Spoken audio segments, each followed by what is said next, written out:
Section 1. You will hear a conversation between a clerk at the inquiries desk of a transport company and a man who is asking for travel information.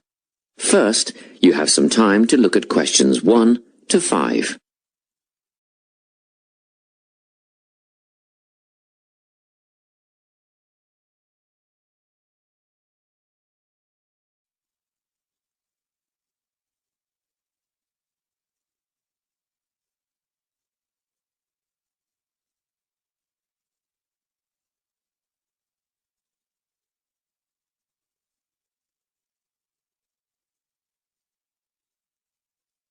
You will see that there is an example that has been done for you.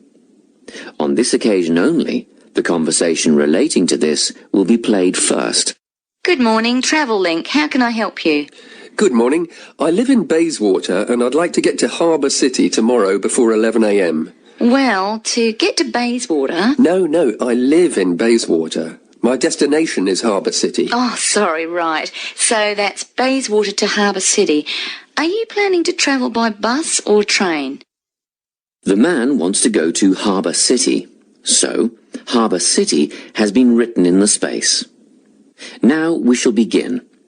You should answer the questions as you listen, because you will not hear the recording a second time. Listen carefully and answer questions 1 to 5. Good morning, Travel Link. How can I help you? Good morning. I live in Bayswater and I'd like to get to Harbour City tomorrow before 11 a.m. Well, to get to Bayswater... No, I live in Bayswater. My destination is Harbour City. Oh, sorry. Right, so that's Bayswater to Harbour City.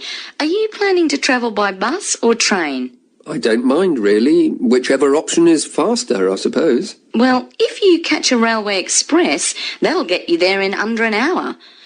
Let's see. Yes, if you can make the 9:30 a.m. express, I'd recommend you do that. Great. Which station does that leave from? Helendale is the nearest train station to you. Did you say Helensvale? No, Helendale. That's Helendale. What's the best way to get to the Helendale station then? Well, hang on a minute while I look into that. Now, it seems to me that you have two options. Option 1 would be to take the 7:06 bus from the Bayswater Shopping Centre to Central Street.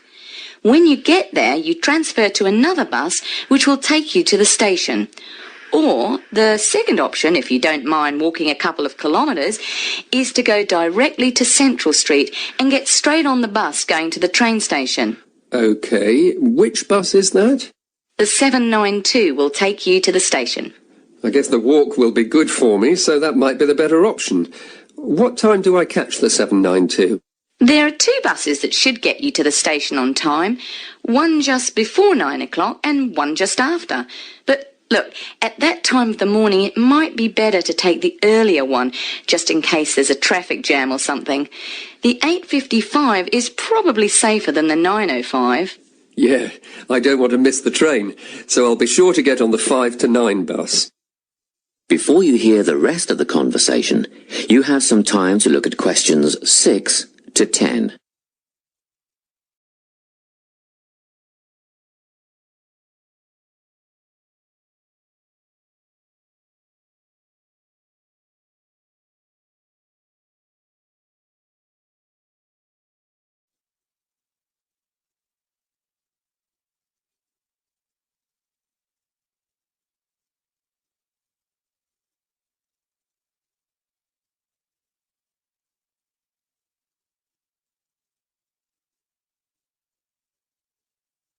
Now listen and answer questions 6 to 10.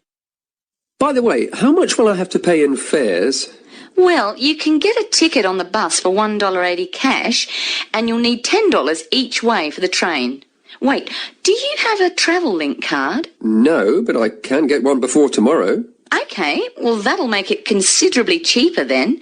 The bus will cost $1.50 each way, and the train will be... The train to Harbour City will still cost $10 because you'll be travelling during peak hours in the morning, so no savings there, I'm afraid. However, if you could come back at an off-peak time... What does that mean? Well, if you could start your return journey before 5 p.m. or later than 7:30 in the evening... Actually, I wasn't planning on coming back till at least 8 o'clock anyway. Oh, in that case, you can make quite a saving if you use your travel link card. You did say you were planning to purchase one, didn't you? Yes, I'll pick one up later today. Good. That would mean your return train journey would only cost you $7.15 with your card. Thank you. Is there anything else I can help you with? Actually, there is. Do you know if I can use the travel link card on ferries?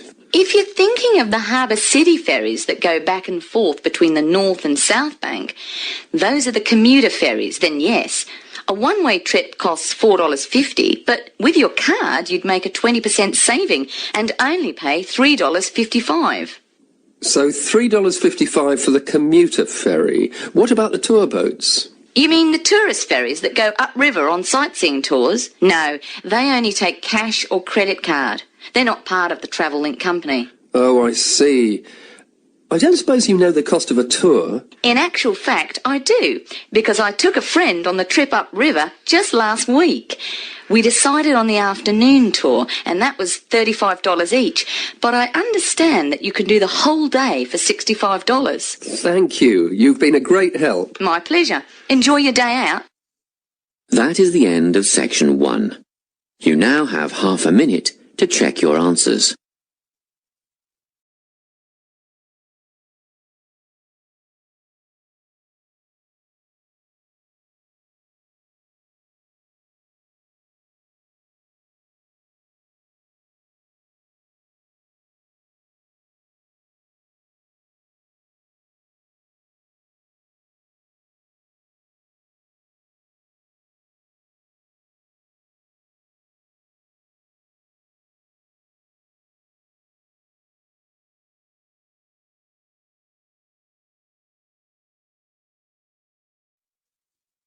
Section 2. You will hear a guidance counsellor talking to a group of students. First, you have some time to look at questions 11 to 14.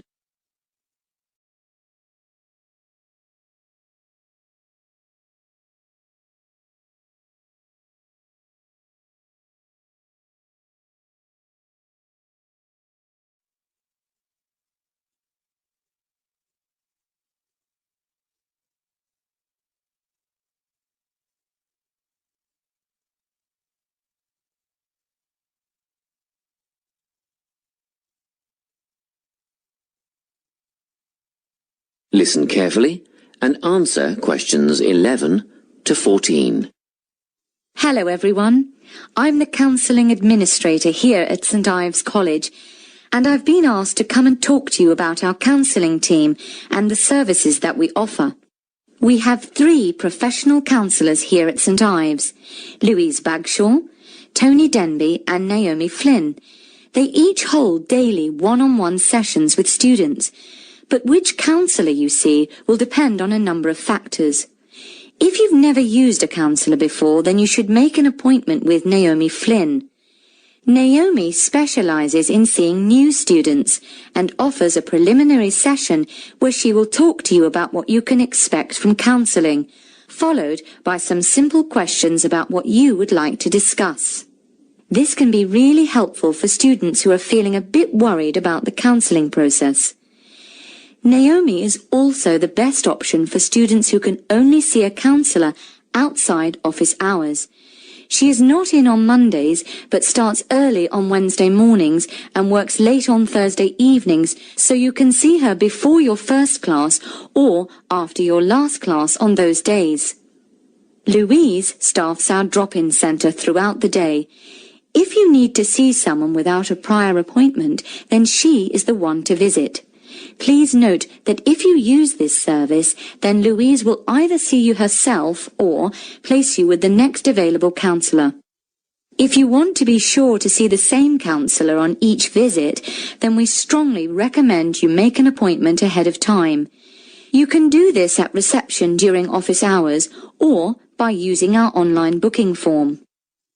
Tony is our newest addition to the counselling team. He is our only male counsellor, and he has an extensive background in stress management and relaxation techniques. We encourage anyone who is trying to deal with anxiety to see him. Tony will introduce you to a full range of techniques to help you cope with this problem, such as body awareness, time management, and positive reinforcement. Before you hear the rest of the talk, you have some time to look at questions 15 to 20.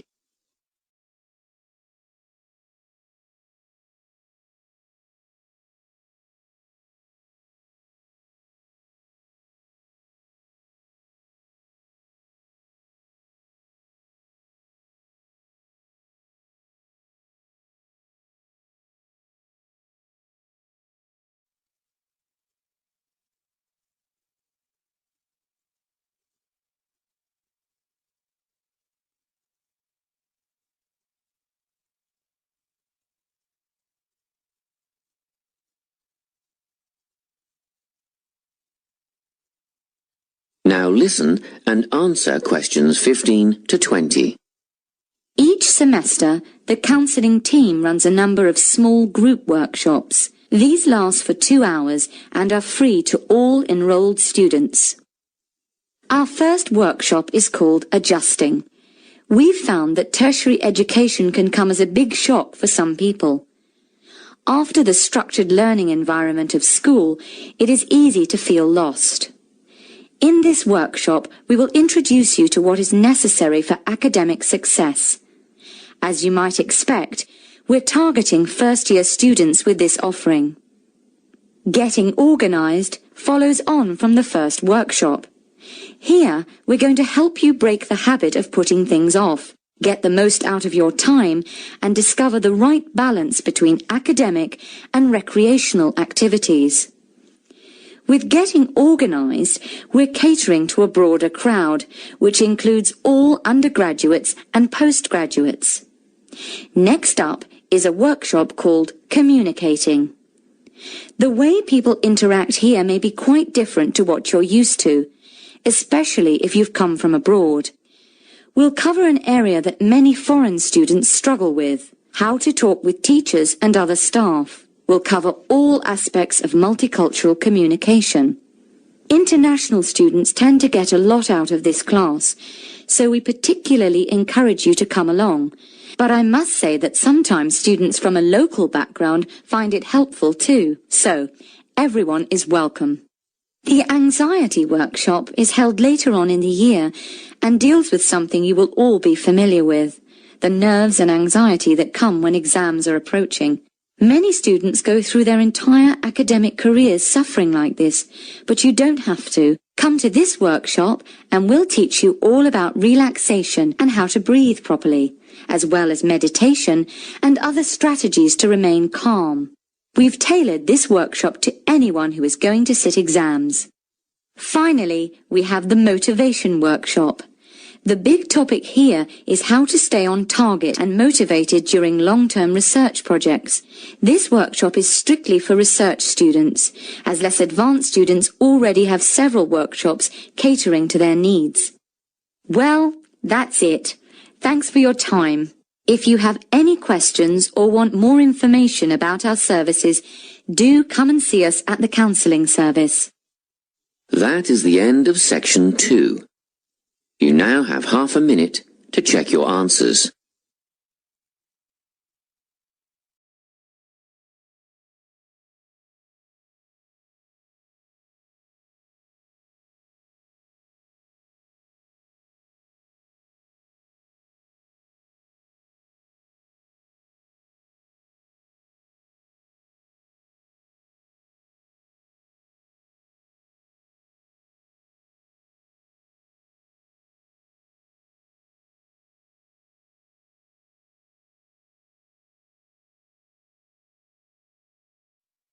Section 3. You will hear a conversation between a tutor and 2 students who are preparing for an English literature test. First, you have some time to look at questions 21 to 24.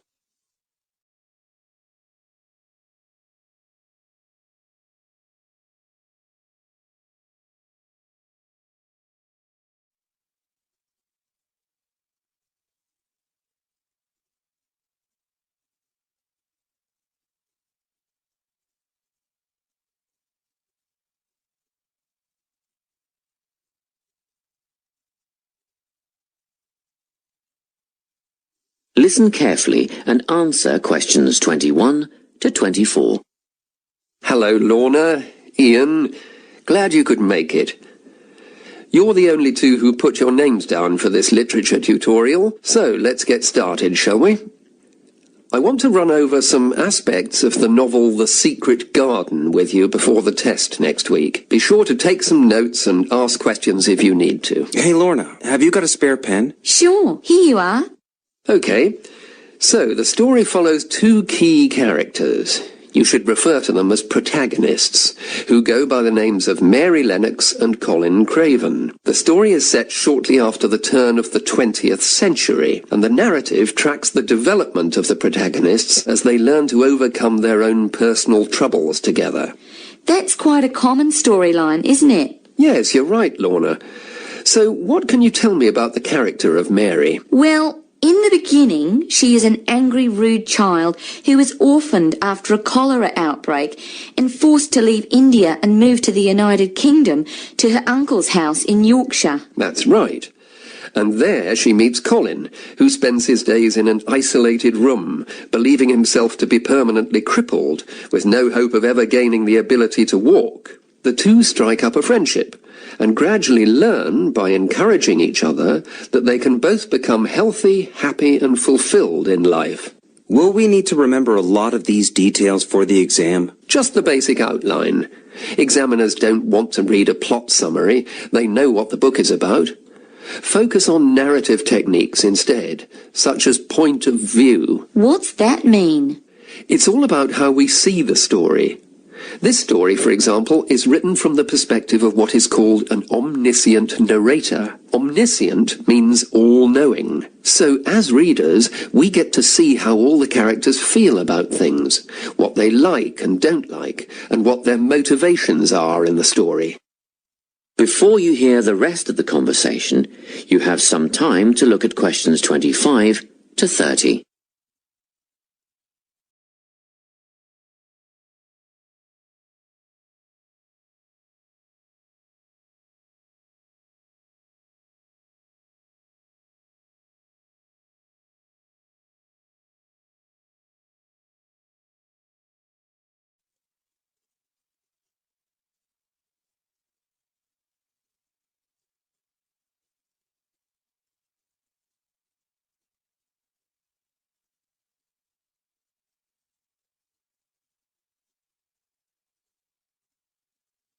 Now listen and answer questions 25 to 30.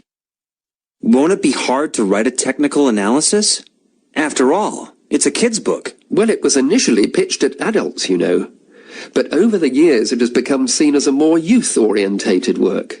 And you're right in a sense.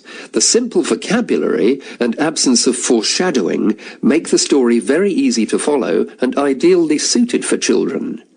But that doesn't mean there isn't much to analyse. Look at the symbolism, for instance. Symbols are things, right? Material things like objects that stand for abstract ideas. Absolutely, yes. And the author uses many of them. There's the robin redbreast, for example, which symbolises the wise and gentle nature that Mary will soon adopt. Note that the robin is described as not at all like the birds in India. Roses are used as well, as a personal symbol for Mistress Craven. You'll see they're always mentioned alongside her name, and Mistress Craven's portrait can also be interpreted as a symbol of her spirit. Are symbols just another name for motifs? No, motifs are a bit different. They don't have as direct a connection with something the way that a symbol does. Motifs are simply recurring elements of the story that support the mood. Are there any in this novel? Yes, two very important ones. The Garden of Eden is a motif. It comes up a few times in connection with the garden of the story. And then you've got the role that secrets play in the story. In the beginning, everything is steeped in secrecy, and slowly the characters share their secrets, and in the process move from darkness to lightness, metaphorically, but also, in the case of Colin, quite literally. His room in the beginning has the curtains drawn, and he appears at the end in the brightness of the garden. Anything else we need to know about? Yes. Nearly all novels explore universal concepts that everyone has experienced. Things like love, family, loneliness, friendship. These are called themes. The Secret Garden has a few themes that all centre on the idea of connections. The novel explores, for example, the way that health can determine and be determined by our outlook on life. As Colin's health improves, so too do his perceptions of his strength and possibility. The author also examines the link between our environment and our physical and emotional prosperity. The dark, cramped rooms of the manor house stifle the development of our protagonists. The garden and natural environments allow them to blossom, just as the flowers do. Finally, this book looks at connections between individuals, namely Mary and Colin. This necessity of human companionship is the novel's most significant theme, because none of their development as individuals would have occurred without their knowing each other. Well, that about sums it up, I think. That's a great help, thanks. Yes, thanks very much. That is the end of section 3. You now have half a minute to check your answers.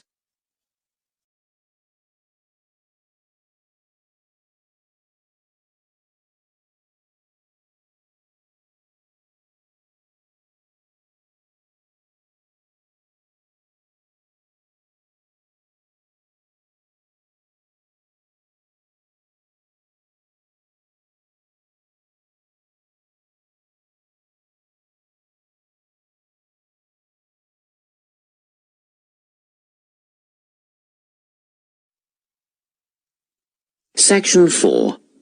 You will hear a talk on the topic of time perspectives. First, you have some time to look at questions 31 to 40.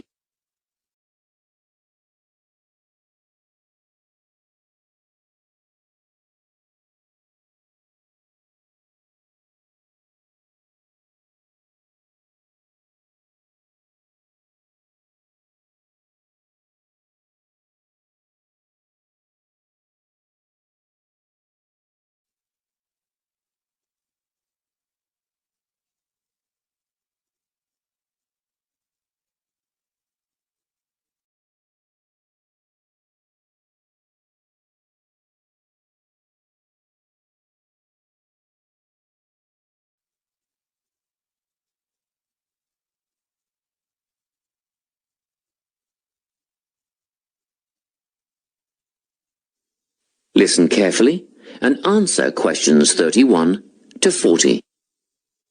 Today, I'm going to be talking about time. Specifically, I'll be looking at how people think about time and how these time perspectives structure our lives. According to social psychologists, there are 6 ways of thinking about time, which are called personal time zones. The first 2 are based in the past. Past positive thinkers spend most of their time in a state of nostalgia, fondly remembering moments such as birthdays, marriages, and important achievements in their life. These are the kinds of people who keep family records, books, and photo albums. People living in the past negative time zone are also absorbed by earlier times. But they focus on all the bad things, regrets, failures, poor decisions. They spend a lot of time thinking about how life could have been. Then, we have people who live in the present. Present hedonists are driven by pleasure and immediate sensation. Their life motto is to have a good time and avoid pain. Present fatalists live in the moment too, but they believe this moment is the product of circumstances entirely beyond their control. It's their fate, whether it's poverty, religion, or society itself. Something stops these people from believing they can play a role in changing their outcomes in life. Life simply is, and that's that. Looking at the future time zone, we can see that people classified as future active are the planners and go-getters. They work rather than play and resist temptation.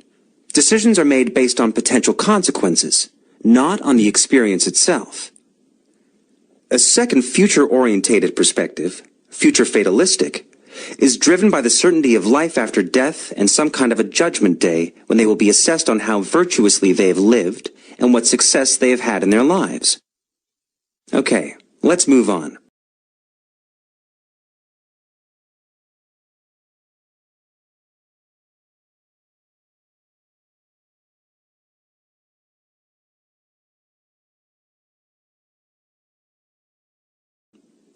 You might ask, how do these time zones affect our lives? Well, let's start at the beginning. Everyone is brought into this world as a present hedonist. No exceptions. Our initial needs and demands, to be warm, secure, fed, and watered, all stem from the present moment. But things change when we enter formal education. We're taught to stop existing in the moment and to begin thinking about future outcomes. But did you know that every 9 seconds, a child in the USA drops out of school? For boys, the rate is much higher than for girls. We could easily say, well, boys just aren't as bright as girls. But the evidence doesn't support this. A recent study states that boys in America, by the age of 21, have spent 10,000 hours playing video games. The research suggests that they'll never fit in the traditional classroom, because these boys require a situation where they have the ability to manage their own learning environment. Now, let's look at the way we do prevention education. All prevention education is aimed at a future time zone. We say, don't smoke or you'll get cancer. Get good grades or you won't get a good job. But with present-orientated kids, that just doesn't work. Although they understand the potentially negative consequences of their actions, they persist with the behavior because they're not living for the future. They're in the moment right now. We can't use logic, and it's no use reminding them of potential fallout from their decisions or previous errors of judgment. We've got to get in their minds just as they're about to make a choice. Time perspectives make a big difference in how we value and use our time. When Americans are asked how busy they are, the vast majority report being busier than ever before. They admit to sacrificing their relationships, personal time, and a good night's sleep for their success. 20 years ago, 60% of Americans had sit-down dinners with their families, and now only 20% do. But when they're asked what they would do with an 8-day week, they say, that'd be great. They would spend that time laboring away to achieve more. They're constantly trying to get ahead, to get toward a future point of happiness. So, it's really important to be aware of how other people think about time. We tend to think, that person's really irresponsible, or that guy's power hungry. But often, what we're looking at is not fundamental differences of personality, but really just different ways of thinking about time. Seeing these conflicts as differences in time perspective, rather than distinctions of character, can facilitate more effective cooperation between people and get the most out of each person's individual strengths. That is the end of section 4. You now have half a minute to check your answers.